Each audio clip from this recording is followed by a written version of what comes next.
मुअज़्ज़िज़ दोस्तों, ये कहानी है एक साउथ अफ्रीकन एडवेंचरर और एक्सप्लोरर डेवी डु प्लेसिस की।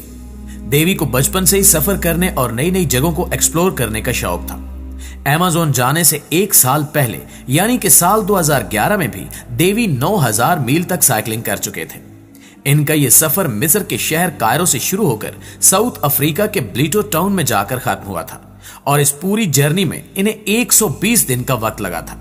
लिहाजा इस हिसाब से नई नई जगहों पर जाना इनके लिए एक आम बात थी और अपने इसी शौक को बरकरार रखते हुए साइकिलिंग के अपने सफर से लौटते ही डेवी ने अमेज़न जंगल की सैर का प्लान बनाया।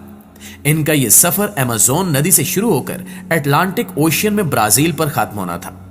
इस सफर में इन्हें करीब 5 महीने का वक्त लगने वाला था और इस सफर पर डेवी अकेले ही बिना किसी सपोर्ट के निकलने वाले थे।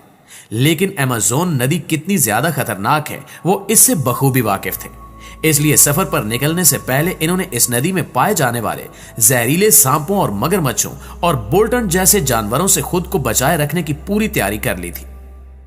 नाज़रीन ग्रामी, 1 जुलाई 2012 को डेवी ने अमेज़न नदी के अपने सफर की शुरुआत की। हर रोज वो 10 से 12 घंटे तक अपनी छोटी बोट को लगातार चलाते रहते थे। रात होने पर या तो वो बोट में ही सो जाते या फिर जंगल में अपना कैंप लगाकर वहां रेस्ट करते और सुबह होते ही फिर से सफर पर निकल पड़ते। डेवी को अपने सफर पर निकले अब करीब 2 महीने का वक्त हो चुका था और इस दौरान इनका सामना अमेज़न नदी और जंगल के कई तरह के खतरनाक जानवरों से भी हुआ। लेकिन बावजूद इसके अभी तक इनका यह सफर काफी शानदार चल रहा था। लेकिन सफर के 56वें दिन जब वो अपनी कश्ती को आगे बढ़ा रहे थे, तभी एक दूसरी बोट उनके आगे से तेजी से निकल कर गई, जिसमें 2 आदमी सवार थे। लेकिन कुछ ही दूर जाने के बाद ये बोट उनकी आंखों से ओझल हो गई। डेवी अभी उस बोट के गायब होने के बारे में सोच ही रहे थे कि अचानक उनकी कमर से एक तेज रफ्तार और कोई नोकीली चीज आकर टकराई। इन्हें ऐसा लगा जैसे इनकी पीठ में तेज रफ्तार छुरा घोंप दिया गया हो, लेकिन ये कोई छुरा नहीं बल्कि एक तीर था जो सीधा उनकी रीढ़ की हड्डी में पेवस्त हो चुका था, जिसकी वजह से उनके जिस्म के ऊपरी हिस्से ने काम करना बंद कर दिया था और तीर लगने के साथ ही वो सीधा बोट से नदी के पानी में आ गिरे। इस दौरान डेवी तैरने के लिए अपने हाथ पांव हिलाने की कोशिश तो कर रहे थे, लेकिन जिस्म का ऊपरी हिस्सा पैरालाइज हो जाने की वजह से वो अपने हाथों को हिला तक भी नहीं पा रहे थे। जिस्म के काम न कर पाने की वजह से वो सीधा नदी की सतह से जा टकराए। सतह से टकराने के साथ ही उनकी बॉडी में थोड़ी हलचल हुई और वो अपनी टांगों को झटका देकर पानी में नीचे से ऊपर आने लगे। ऊपर आते ही उन्होंने अपना सर पानी से बाहर निकालकर चारों तरफ देखा, लेकिन उन्हें वहां कोई भी नजर न आया सिवाय पानी में तैरती हुई अपनी छोटी सी बोट के, जो कि डेवी के पानी में गिरने के साथ ही उलट चुकी थी। अपनी बोट को देखते ही डेवी जैसे तैसे करके उसकी तरफ बढ़े, लेकिन अभी डेवी ने अपनी बोट को छुआ भी नहीं था कि तभी एक और तीर आकर उनके चेहरे के बाएं हिस्से को छूते हुए निकल गया। उस तीर के लगते ही डेवी एक बार फिर अपने होश आवाज भूल गए, लेकिन फिर भी हिम्मत दिखाते हुए बड़ी मुश्किल के साथ अपने जिस्म को घसीटते हुए वो नदी के किनारे पर पहुंच गए। अभी डेवी नदी के किनारे पर पहुंचे ही थे कि एक तीसरा तीर आकर उनके चेहरे के दाएं हिस्से पर लगा। उस तीर के लगते ही उनके चेहरे में एक सुराख हो गया और उनके जिस्म से काफी ज्यादा खून बहने लग गया और वो जमीन पर गिर गए। डेवी को कुछ समझ ही नहीं आ रहा था कि आखिर ये तीर उन पर कहां से चल रहे हैं। डेवी ये सोच ही रहे थे कि तभी उन्हें नदी में अपनी तरफ तेज रफ्तार के साथ आती हुई एक बोट दिखाई दी और उस बोट के किनारे पर आते ही उसमें से एक शख्स नीचे उतरा। ये वही शख्स और बोट थी जो अब से कुछ ही देर पहले डेवी के सामने से होकर गुजरी थी और फिर कुछ ही देर में गायब हो गई थी। उस शख्स को देखते ही डेवी को सारा माजरा समझ आ गया और इन्हें अपनी एक बड़ी गलती का एहसास भी हो गया, जो कि उन्होंने अपने इस सफर के शुरू होने से पहले ही कर दी थी। दरअसल उस नदी में पाए जाने वाले खतरनाक जानवरों से बचने के लिए तो डेवी ने पूरी तैयारी कर ली थी, लेकिन इन सब के दरमियान वो खुद पर आने वाले एक खतरे को पूरी तरह से भूल चुके थे और वो खतरा था अमेज़न नदी के खतरनाक आदिवासी लुटेरे। ये लुटेरे अपने सामने आने वाले हर शख्स को मौत की नींद सुलाकर उसका सारा सामान लूट लेते थे। उन लुटेरों पर ना तो डेवी का ध्यान गया और ना ही इनसे बचने के लिए उन्होंने कोई मंसूबा बनाया था। डेवी को समझ आ चुका था कि उन पर तीर चलाने वाला कोई और नहीं बल्कि ये अमेज़न नदी के लुटेरे हैं और ये जो शख्स बोट से उतरा था इसका ही दूसरा साथी छुपकर इन पर तीर चला रहा था। डेवी के दिमाग में ये सब कुछ चल ही रहा था कि तभी उन्हें जिंदा देखकर उस लुटेरे ने डेवी को मौत के घाट उतारने के लिए एक लंबा और तेज धार चाकू निकाला। मौत को अपने इतना करीब देखकर अपने आप को जिंदा बचाने के लिए डेवी के जिस्म में एक बार फिर से हिम्मत आ गई और वो उठकर भागने लगे। देवी को भागता देखकर लुटेरे ने उन पर कई तीर चलाए, जिसमें से एक तीर उनकी टांग में लग गया। चौथा तीर लगने के बावजूद देवी लहूलुहान हो चुके थे और उनके जिस्म में न जाने कहां से हिम्मत और ताकत आती जा रही थी, और बुरी तरह घायल हो जाने के बावजूद भी वो लगातार भागते जा रहे थे और भागते भागते वो कई मील दूर निकल चुके थे। और अब वो एक ऐसी जगह पहुंच चुके थे जहां लुटेरों से तो उन्हें छुटकारा मिल गया था, लेकिन इनकी हालत अब काफी ज्यादा बिगड़ चुकी थी। इनके जिस्म से काफी ज्यादा खून बाहर निकल रहा था।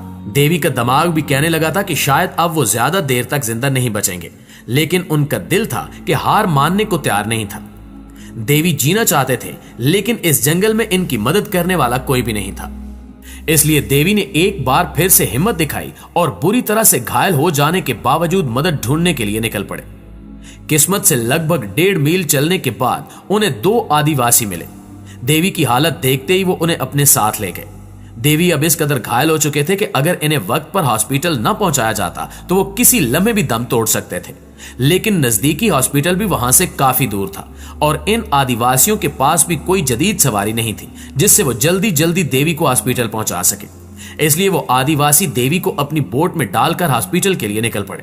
नाज़रीन गिरामी, आपको बताते चलें कि ये सब आदिवासी पैसों के लालच में कर रहे थे, यानी अगर वो देवी को हॉस्पिटल पहुंचा देंगे तो बदले में देवी भी इन्हें कुछ माल जरूर देंगे। लेकिन जब इन्हें पता चला कि देवी का सारा पैसा और माल लुट चुका है तो वो उन्हें बीच रास्ते में ही छोड़कर वापस चले गए। देवी में अब इतनी हिम्मत नहीं बची थी कि वो उठते और आगे चल सकते। इतने लंबे अरसे से मौत से लड़ने और हिम्मत दिखाने वाले देवी भी अब हिम्मत हारने लगे थे। वो ये मान चुके थे कि शायद मौत अब उन्हें किसी भी लम्हे गले लगा सकती है, लेकिन इनकी किस्मत को कुछ और ही मंजूर था। दरअसल देवी को वहां से छोड़कर जाने के बाद दूसरे कबीले के आदिवासी उन्हें वहां मिल गए और उन्हें वहां से थोड़ा और आगे एक और जगह पर पहुंचा दिया। फिर आगे एक दूसरे कबीले के आदिवासियों ने उन्हें थोड़ा और आगे पहुंचाया। इस तरह अलग अलग आदिवासियों की मदद से देवी हॉस्पिटल तो पहुंच गए, लेकिन हॉस्पिटल पहुंचने के बाद भी इनकी मुसीबतें कम नहीं हुई। दरअसल हॉस्पिटल पहुंचने के बाद देवी के पास ना तो इलाज करवाने के पैसे थे और ना ही डॉक्टर देवी की जुबान समझ पा रही थी। इसलिए देवी ने अपनी मां को फोन करके सारा वाकया बताया। देवी की मां ने समझदारी दिखाते हुए फेसबुक पर इस वाकये को डालकर मदद की अपील की। देवी की मां का यह आइडिया काम कर गया और 2 लोग देवी की मदद के लिए हॉस्पिटल पहुंचे। हॉस्पिटल पहुंचते ही उन लोगों ने पैसे जमा करवाए, जिसके बाद डॉक्टर्स ने देवी की जांच शुरू की। देवी के जख्मों की जांच करने के बाद डॉक्टर्स ने कहा कि इनके पास कोई ऐसी फैसिलिटी नहीं है जिससे वो देवी का ऑपरेशन कर सके, जिसकी वजह से डॉक्टर्स ने देवी को पेरू के एक हॉस्पिटल में रेफर कर दिया। लेकिन अब सबसे बड़ी परेशानी यह थी कि शाम के करीब 6 बज चुके थे और रात के वक्त कोई भी जहाज उड़ान नहीं भरता था। लेकिन इसका भी एक तोड़ निकाल लिया गया और कमर्शियल एयरलाइन के जरिए देवी को अस्पताल पहुंचाने का फैसला किया गया। इनके साथ फ्लाइट में इनकी मदद के लिए वो 2 अजनबी लोग और एक डॉक्टर भी मौजूद था। लगभग 1 घंटे के बाद वो हॉस्पिटल पहुंचे और हॉस्पिटल पहुंचने के साथ ही डॉक्टर्स ने देवी का इलाज शुरू कर दिया। नाज़रीन गिरामी, देवी के जख्म इतने गहरे थे कि इसका अंदाजा आप इस बात से ही लगा सकते हैं कि इन्हें 12 दिनों तक आईसीयू में ही रहना पड़ा और करीब 1 महीना इन्हें हॉस्पिटल में गुजारना पड़ा। 1 महीने बाद जब डॉक्टर्स को लगा कि देवी अब खतरे से बाहर हैं, तो इन्हें हॉस्पिटल से डिस्चार्ज कर दिया गया। आज देवी एक राइटर, एक्टिविस्ट और मोटिवेशनल स्पीकर हैं, जो लोगों को अपनी कहानी सुनाकर इन्हें जिंदगी के हर मोड़ पर डटे रहने की तलकीन करते हैं। जी तो प्यारे दोस्तों, अगर आप भी देवी के इस वाक़े से मोटिवेट हुए हैं तो हमें कमेंट बॉक्स में जरूर बताइएगा। बाकी मिलते हैं अगली वीडियो में, तब तक के लिए अपना और अपने प्यारों का ढेर सारा ख्याल रखिएगा। अल्लाह निगहबान।